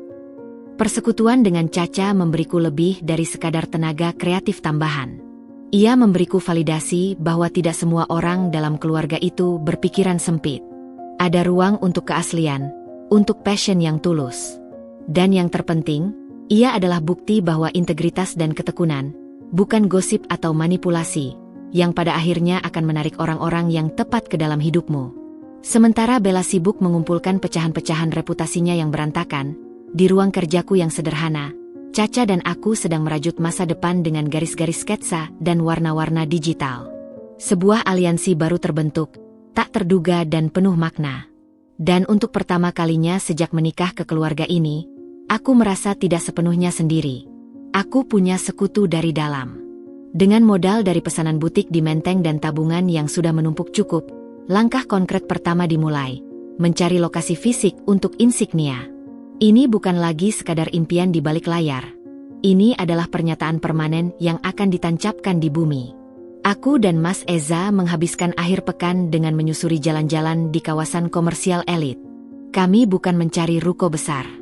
Insignia perlu sesuatu yang intim, eksklusif, seperti sebuah sanktuari. Akhirnya, kami menemukannya. Sebuah unit kecil di lantai dasar sebuah butik mall yang baru direnovasi. Luasnya hanya 40 meter persegi, tapi memiliki langit-langit tinggi, jendela display melengkung yang indah, dan pencahayaan alami yang sempurna dari skylight. Rasanya seperti rumah untuk insignia. Harganya tentu saja menguras napas, tapi masih dalam batas kemampuan jika kami mengencangkan ikat pinggang dan menggunakan semua keuntungan dari pesanan besar. Malam itu, dengan jantung berdebar-debar, kami memutuskan untuk mengumumkan rencana kami pada keluarga besar di acara makan malam rutin di rumah Ibu Maya. Taktiknya, menguji air, tanpa membuka semua kartu. Bu, Pak, mulai Mas Eza setelah makan malam, suaranya tenang tapi tegas. Ina dan aku ingin mulai usaha. Kami sudah mencari lokasi yang cocok. Meja makan yang tadi riuh dengan suara sendok garpu, mendadak hening. Semua mata tertuju pada kami. Usaha? Usaha apa? Tanya Ibu Maya, alisnya berkerut. Kalian kan sudah punya pekerjaan yang bagus. Ini passion kami, Bu, jawabku, tersenyum. Masih dalam bidang kreatif, tapi lebih terstruktur. Bella, yang wajahnya masih menyimpan bayang-bayang masalah proyeknya, menyunggingkan senyum sinis. Wah, selamat. Usaha apa lagi, Ina? Jualan kue online? Atau catering sehatmu mau dibesarkan? Hati-hati, loh, modalnya habis. Pasar makanan itu sudah sangat jenuh. Aku menahan napas. Bukan di bidang makanan, Kak. Lalu, jasa desain grafis? Itu juga susah cari kliennya, sambar Bella lagi, seolah ingin menyalurkan frustrasinya. Kami sedang serius mempertimbangkan ini, Kak Bella, sahut Mas Eza, nadanya mulai tegang. Kami sudah melakukan riset. Ayah Budi yang selama ini diam, akhirnya bicara. Pertimbangkan matang-matang, Nak. Usaha itu tidak mudah. Lihat saja. Dia melirik Bella dan Arya, lalu menghela napas. Bisa-bisa merusak hubungan kalian. Lebih baik fokus di karir yang sudah mapan. Ibu Maya menambahkan, suaranya bernada khawatir. Iya, benar kata Papa. Kalian masih muda. Nabung saja untuk masa depan. Jangan mau cepat kaya, nanti malah. Dia tidak melanjutkan, tapi maksudnya jelas. Jangan sampai seperti Bella. Kami tidak mau cepat kaya. Kataku, berusaha tetap sopan. Kami mau membangun sesuatu dari nol. Dengan cara kami sendiri. Tapi kan kalau butuh modal, pasti pinjam ke bank atau ke keluarga, ujar Ibu Maya. Matanya berbinar dengan campuran kepedulian dan keinginan untuk mengontrol. Itu beban. Mama tidak mau lihat kalian stres. Eza, kamu sebagai suami harus bisa melindungi Ina dari pikiran-pikiran nekat seperti ini. Itu serangan langsung. Menggambarkanku sebagai istri nekat dan Mas Eza sebagai suami yang tidak becus. Wajah Mas Eza memerah. Ibu, keputusan ini kami ambil berdua. Dan soal modal, dia menatapku sejenak, lalu kembali ke orang tuanya. Kami sudah punya. Dari usaha sampingan Ina selama ini. Dari mana? Tanya Bella dengan nada menantang. Dari catering dan desain grafis recehan itu? Cukup untuk sewa tempat di mana? Di pasar. Aku menarik napas dalam-dalam. Ini saatnya. Cukup untuk DP sewa tempat di The Estate Mall. Senyum di wajah Bella pudar seketika. The Estate Mall adalah mall baru yang menjadi buah bibir karena seleksi tenantnya yang sangat ketat. Hanya brand yang dianggap memiliki nilai seni dan estetika tinggi yang bisa masuk. Di The Estate? Itu kan mall untuk brand-brand high-end. Kalian mau buka apa di sana? Jualan apa yang bisa qualified? Tanyanya, tidak percaya. Kami masih proses aplikasi. Jawabku, menghindari detail.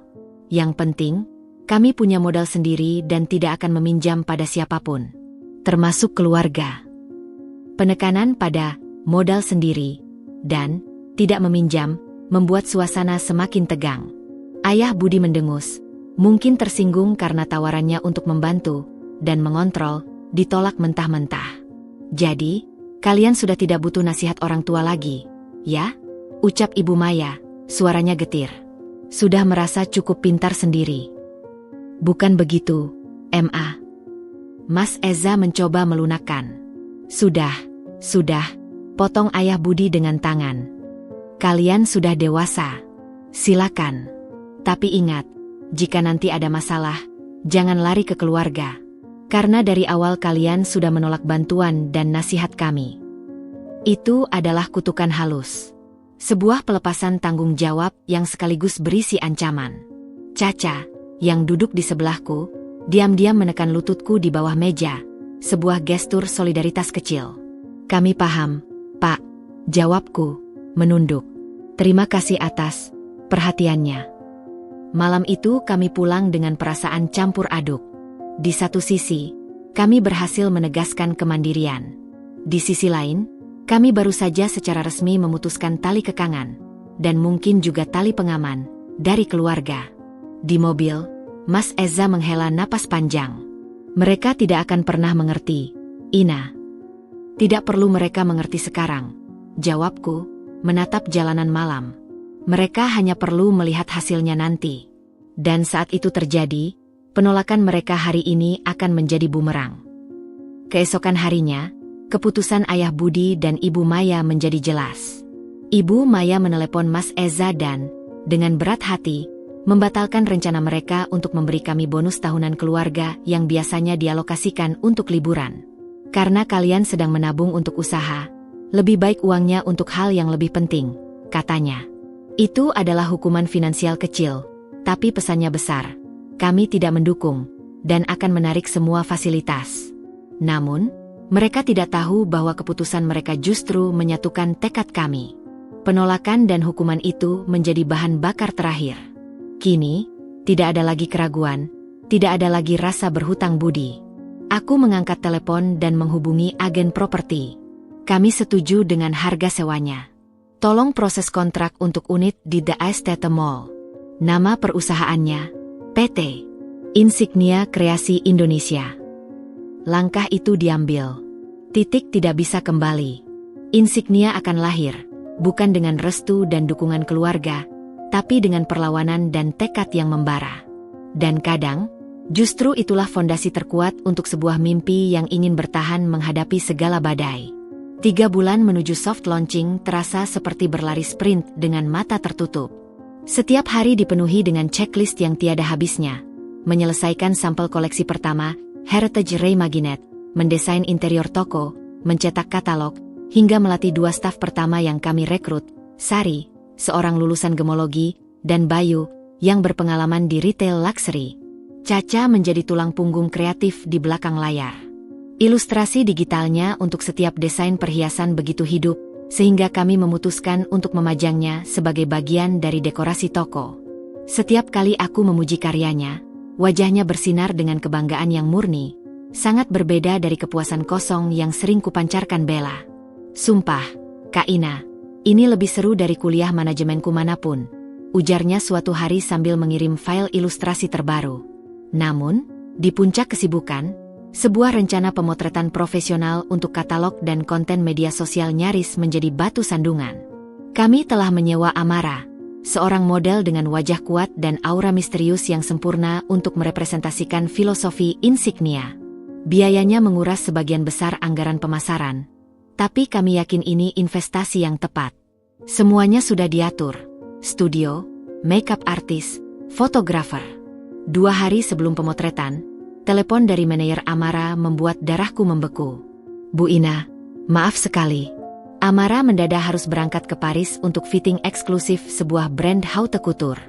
Kontrak kami terpaksa kami batalkan. Uang deposit akan kami kembalikan penuh. Alasan itu terdengar terlalu klise dan tepat waktu untuk menjadi kebetulan.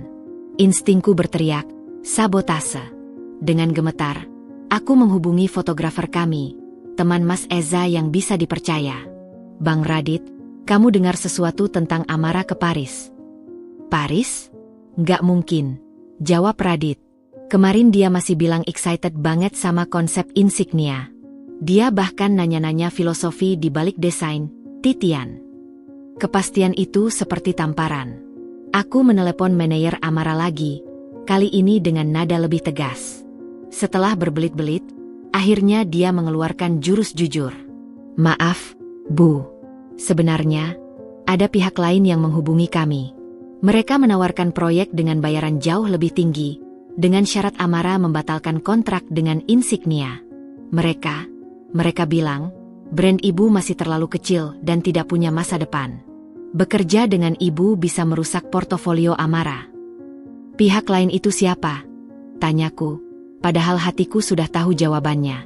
Seorang perempuan. Nama, Bella, kalau tidak salah. Bella, meski tenggelam dalam masalahnya sendiri, dia masih menyisakan tenaga dan uang, atau mungkin janji kosong, untuk menusuk dari belakang. Rupanya, kejatuhannya tidak membuatnya jera, hanya membuatnya lebih putus asa dan licik. Panik melanda. Mencari model pengganti dengan kualitas dan aura yang sama dalam waktu 48 jam hampir mustahil. Lebih dari itu, ini adalah pukulan psikologis. Rasanya seperti dia selalu menunggu di setiap sudut gelap perjalananku, siap merusak. Mas Eza murka. Aku akan konfrontasi dia sekarang juga. Tunggu, hentiku, meski hatiku juga ingin berteriak. Konfrontasi hanya akan memberinya kepuasan bahwa dia berhasil menggoyahkan kita. Kita perlu solusi, bukan dram. Tapi solusi apa? Waktu terus berdetak. Saat keputusasaan mulai menyergap, ponselku berdering. Itu Caca. Kak Ina, aku dengar dari Radit soal Amara. Gila banget sih Kak Bella. Suaranya penuh amat. Tapi lalu dia terdiam sejenak. Aku punya ide. tapi agak gila. Apa itu? Kenapa? Kenapa kita tidak pakai model non-profesional saja? Seseorang yang benar-benar memahami filosofi insignia. Seseorang yang wajahnya tidak sempurna, tapi punya cerita. Siapa? Tanyaku, bingung. Kamu. Aku terdiam. Aku? Bukan saja aku bukan model, penampilanku biasa saja, jauh dari standar kecantikan high fashion. Justru itu poinnya, Kak. Caca bersemangat. Insignia kan tentang keaslian, tentang kekuatan dari dalam. Siapa yang lebih paham itu daripada kamu sendiri, sang penciptanya? Dan suaranya makin rendah. Bayangkan ekspresi Kak Bella kalau lihat wajahmu yang menghiasi katalog dan media sosial brand yang dia coba hancurkan. Itu akan menjadi tamparan terbaik. Ide itu gila. Tapi semakin kupikirkan, semakin masuk akal. Ini bukan lagi tentang foto yang sempurna. Ini tentang narasi. Tentang pemilik brand yang percaya pada karyanya sampai berani menjadi wajahnya. Risikonya besar. Tapi jika berhasil, dampaknya akan lebih kuat. Tapi aku tidak bisa melakukan sendiri, kataku. Kita akan bersama-sama, sahut Caca. Aku akan jadi model kedua. Untuk koleksi yang lebih muda, kuncup tersembunyi. Aku juga bagian dari insignia sekarang, kan? Air mataku menetes. Dalam keputusasaan, justru sekutu yang tak terduga ini memberiku solusi paling berani. Kami memberanikan diri. Radit, setelah mendengar ide dan alasan di baliknya, justru antusias. Ini justru brilian. Authentic storytelling. Aku yakin bisa menangkap esensinya. Pemotretan dilakukan di studio kecil milik Radit. Aku tidak memakai gaun mewah, hanya blus sutra putih sederhana dan celana hitam.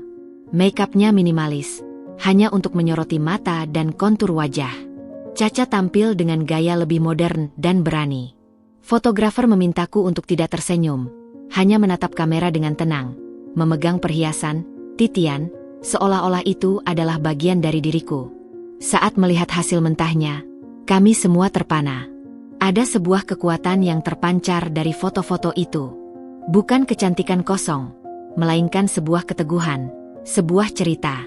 Wajahku yang biasa-biasa saja justru terlihat berarti. Dan Caca, dengan cahaya muda dan pemberontakan halus di matanya, sempurna merepresentasikan sisi lain dari insignia. Karma untuk Bella datang tepat saat kami sedang sibuk memilih foto. Mas Eza menerima telepon dari ibunya. Suaranya terdengar dari speakerphone. Eza, Bella di rumah sakit. Stres berat. Arya ketahuan selingkuh dengan sekretarisnya. Dia minta cerai. Keheningan menyergap kami. Rencana jahat Bella untuk menghancurkan pemotretan kami berbalik menjadi racun yang meracuni hidupnya sendiri. Sementara kami justru menemukan keindahan dalam keputusasaan, dia tenggelam dalam pengkhianatan yang dia ciptakan sendiri. Apakah kita harus menjenguk?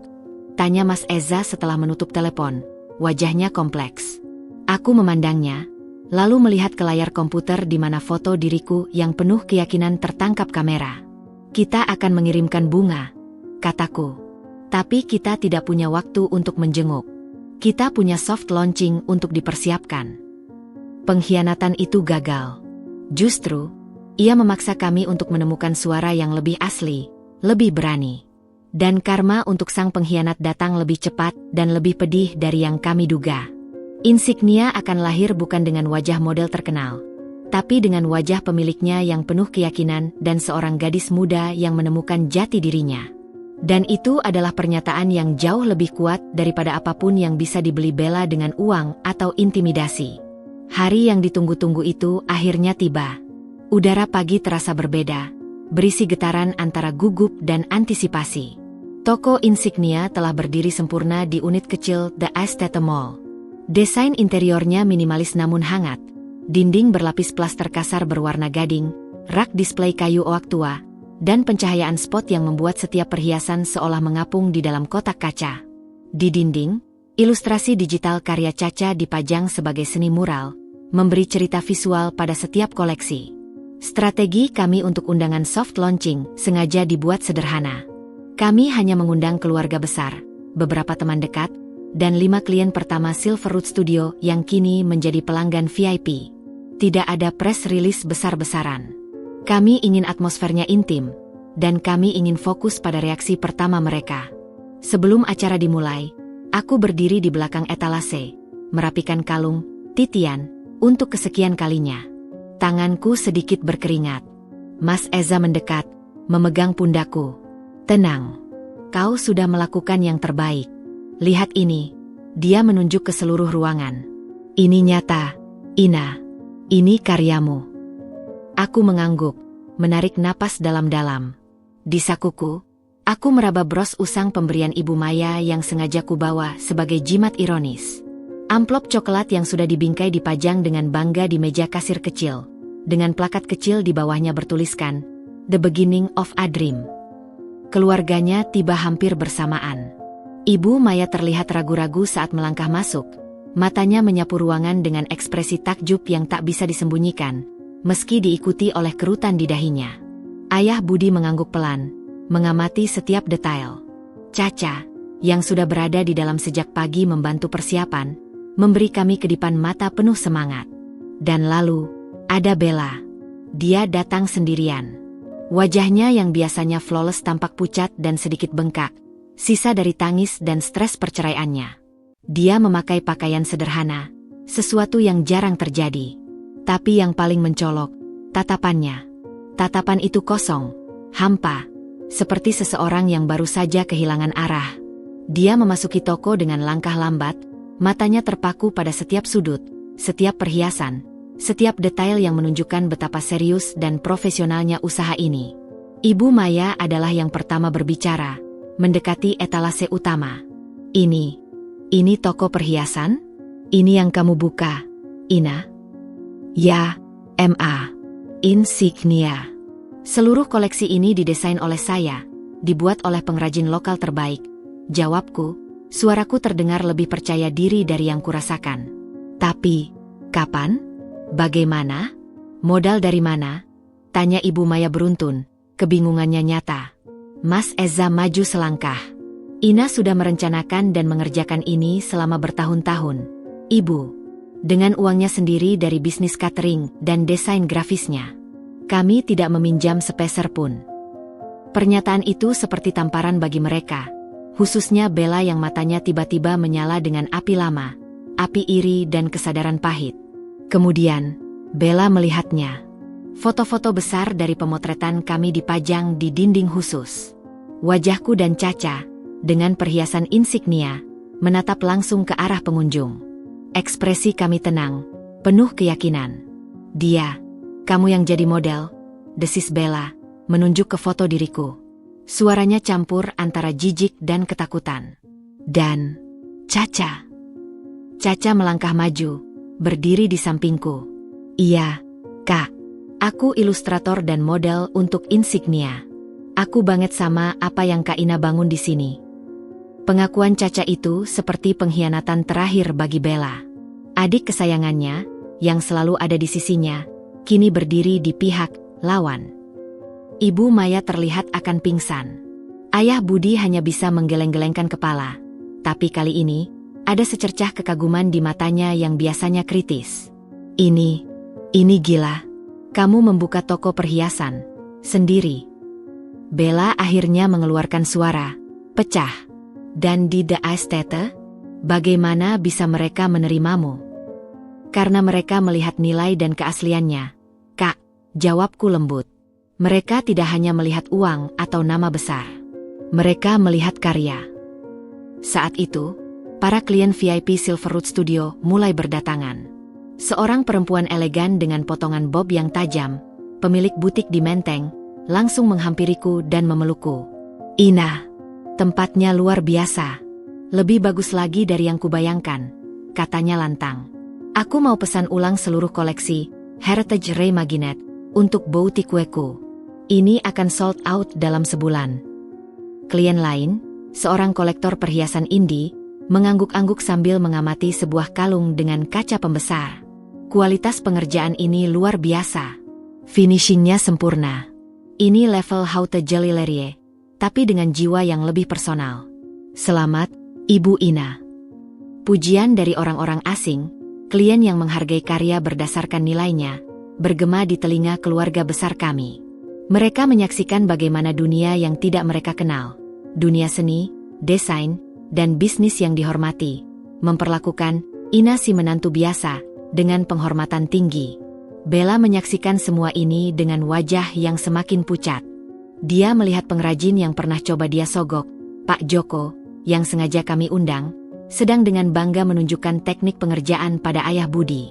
Dia melihat Mbah Aisyah dari Lombok, dengan tangan keriputnya, dengan lembut memilih mutiara untuk sebuah desain khusus di depan klien. Dia melihat bagaimana setiap elemen insignia adalah jaringan usaha nyata, bukan ilusi atau manipulasi. Ini bukan sekadar toko. Ini adalah ekosistem yang dibangun dengan integritas. Saat puncak acara, aku meminta perhatian. Hatiku berdegup kencang, tapi suaraku jernih. Terima kasih semua sudah datang. Insignia bukan hanya tentang perhiasan. Ini tentang cerita. Tentang keyakinan bahwa keindahan bisa tumbuh dari mana saja, asal ada ketekunan dan keberanian. Aku menatap Ibu Maya, lalu Bella. 1 tahun yang lalu, saya diberi sebuah amplop dan dikatakan untuk membeli perhiasan sendiri. Hari ini, saya tidak hanya membeli. Saya menciptakan tempat di mana perhiasan itu dibuat. Aku berjalan ke meja kasir, mengangkat bingkai berisi amplop coklat itu tinggi-tinggi. Ini adalah motivasi terbesar saya. Dan ini akan selalu dipajang di sini, untuk mengingatkan saya dan siapapun bahwa setiap tidak dan setiap kelupaan bisa menjadi awal dari sesuatu yang jauh lebih besar. Ruang itu hening. Lalu, tepuk tangan pecah, terutama dari klien dan teman-teman kami. Keluarga Mas Eza terdiam. Ibu Maya menitikkan air mata malu, kagum, dan penyesalan yang sudah terlambat. Ayah Budi mengangguk pelan, lalu bertepuk tangan perlahan, sebuah pengakuan yang sulit tapi tulus. Bella? Dia hanya berdiri di sana, terpaku. Matanya kosong menatap foto diriku di dinding, lalu pada adiknya yang berdiri di sampingku dengan bangga, lalu pada toko yang penuh dengan bukti nyata dari segala yang dia remehkan. Tidak ada amarah yang tersisa di wajahnya. Hanya kekalahan yang dalam, hampa, dan menyedihkan. Soft launching itu sukses di luar perkiraan. Bukan karena jumlah tamu, tapi karena pesannya sampai. Insignia lahir bukan dari kemewahan warisan, tapi dari ketekunan yang tak terbendung. Dan semua orang yang pernah meragukan, merendahkan, atau berusaha menghalangi, kini harus menelan kenyataan pahit bahwa mereka telah salah menilai. Sebelum pulang, Ibu Maya mendekatiku. Tangannya gemetar menyentuh tanganku. Ina, Mama minta maaf. Mama tidak pernah. Sudah lewat, potongku, tersenyum tulus. Mari kita lihat ke depan. Tapi di mataku, dia bisa membaca bahwa masa depan itu sudah kutentukan sendiri. Dan di dalamnya, meski ada pengampunan, tidak akan pernah lagi ada ruang untuk diremehkan. Bella keluar tanpa mengucapkan sepatah kata pun. Langkahnya gontai, menghilang di keramaian mall. Karma baginya bukan lagi sekadar masalah bisnis atau perceraian. Karma terberat adalah menyaksikan orang yang paling dia anggap rendah, kini berdiri di tempat yang tidak akan pernah bisa dia raih lagi. Tempat penghormatan yang tulus, yang didapat bukan dari warisan atau manipulasi, tapi dari karya dan karakter. Insignia telah resmi diperkenalkan. Dan gema kejutan itu akan bergulir dalam keluarga itu untuk waktu yang lama. Bulan-bulan setelah soft launching Insignia berlalu bagai mimpi yang manis namun melelahkan. Toko kami bukan hanya bertahan, tetapi berkembang. Koleksi Heritage Ray Maginet mendapatkan ulasan yang hangat dari media fashion, disebut sebagai kembalinya jiwa pada perhiasan modern. Pujian tertinggi datang ketika sebuah majalah internasional memasukkan Insignia dalam daftar 10 lokal brand to watch. Itu adalah validasi yang tidak pernah kuduga, dan jauh melampaui pengakuan dari lingkaran sosial keluarga Mas Eza. Karma, bagaimanapun, adalah proses yang memakan waktu. Dan untuk Bella, proses itu mencapai puncaknya bukan dengan ledakan, tapi dengan kehancuran yang sunyi. Perceraiannya dengan Arya akhirnya diselesaikan di meja hijau. Arya, yang merasa dikhianati oleh kecurangan Bella sendiri, dalam bentuk penyimpangan dana proyek untuk menutupi gaya hidupnya, berhasil membawa bukti-bukti yang merugikan Bella.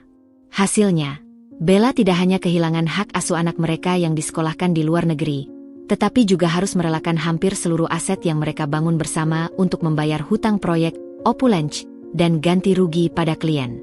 Yang tersisa untuknya hanyalah sebuah apartemen kecil di pinggiran kota dan sisa tabungan yang sangat menipis.